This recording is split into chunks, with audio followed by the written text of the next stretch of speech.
Howdy, everyone. My name is Dylan Weston, and I'm a junior finance major. And for this assignment, I decided to do problem 2, Cricket Australia versus the Australian Cricketers Association. So a little bit of background on the topic is March 24th, 2018, the third test match between Australia and South Africa was being played in Cape Town. Test match in cricket is when two teams of 11 players face off of a series of up to 5 days. Each match consists of 4 innings, 2 per team, and this was the third test on the third day. An Australian cricketer named Cameron Bancroft was caught on television tampering with the cricket ball he was bowling and then hiding the accused object in his pants. There was nothing that could be done during the time of the day's play, but at the end of the match, Bancroft and the team captain, Steve Smith, attended a press conference. Bancroft immediately admitted to tampering with the ball when he was accused and claimed to have used yellow adhesive tape with dirt and grit attached to get a better spin on the ball. And upon further investigation by Cricket Australia, which is the governing body of cricket on Australia, Bancroft admitted to using sandpaper to rough up the ball and make it swing in flight. It was also later found out that Steve Smith, the captain of the team, not only knew about the ball tampering, but engaged in the planning. With Smith being in a leadership role, this cast Cricket Australia into a negative light. To make things worse, more information continued to come to light. They later found out that David Warner, the vice captain of Cricket Australia, orchestrated the entire plan. He even showed Bancroft how to use sandpaper to impact the ball. Cricket Australia would then go on to announce that the players in question would be sent home and were given 12-month bans of all international and domestic games. This is huge at the time, as Cricket Australia is being known for being one of the best teams in the world and have a massive following behind. They also took away the possibility for any leadership positions for these individuals once the ban was lifted, by asking the accused to not be considered for a leadership position in the future. Now, on the other hand, the Australian Cricketers Association believed that these punishments were too harsh for the people involved in the ball tampering. In previous instances, when players from a different team or country had similar ball tampering charges, the players accused were not charged as severely as the ones in this specific incident. Moving forward, there are many mutual interests between Cricket Australia and the Australian Cricketers Association. Both organizations want to uphold the integrity associated with the game of cricket. Furthermore, they both realize that tampering with the ball and allowing one team to potentially have an unfair advantage over another should result in some sort of punishment. I think that the lack of effective communication in this case led to many problems that could have been avoided.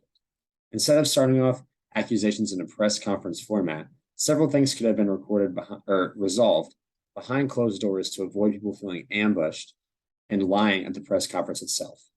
This did happen when Bancroft lied about using yellow adhesive tape, which was later found out to be sandpaper. Having both parties sit down and present each of their perspectives on the case, with the other party actively practicing active listening while the other party is speaking, would have potentially eliminated some of the conflict and misinformation. I think that this could have been resolved much more efficiently than having the media fire questions at the accused at the press conference itself. This would have allowed everyone in the case to acquire a better understanding of the situation for all sides. Implementing these forms of communication will allow the parties to find a resolution much more efficiently and build a better relationship at the same time. Through this, the parties will create more trust for each other, allowing for issues in the future to be resolved smoothly. Negotiating through integrative bargaining will allow both parties to create value in an agreement that is beneficial for both.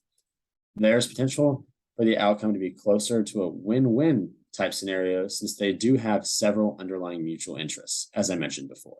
I believe that the punishment of taking away the possibility of further leadership positions on top of already the heavy 12-month ban from all cricket play was a little bit too harsh. People are elected to leadership positions based on several varied reasons, some of which is personal and organizational power. For Smith and Warner, taking away the potential of never having a leadership position again is very excessive, especially for two men who worked very hard to get where they are today. I also think that the length of the punishment being reduced from 12 months to 6 months would be more appropriate for the situation at hand. With many players having this as their only source of income, a year of no compensation could potentially be detrimental to their mental health and the families that they can potentially depend on this set income.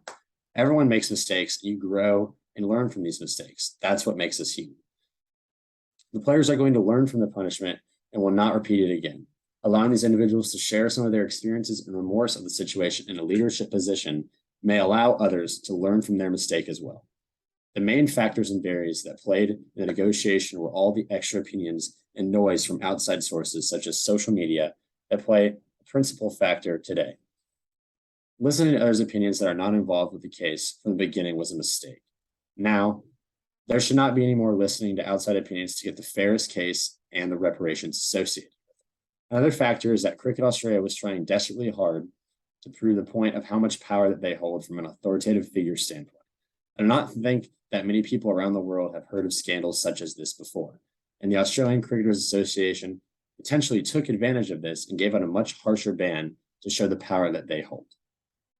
It is one thing to send a message to those impacted, and it's something extremely different when you're trying to make these people the example. Mistakes are not the problem. Not learning from those mistakes is the problem. While the parties do need to have some punishment for their actions, they should be allowed to learn from their mistake and share their learning with others. Mistakes can be the path to learning.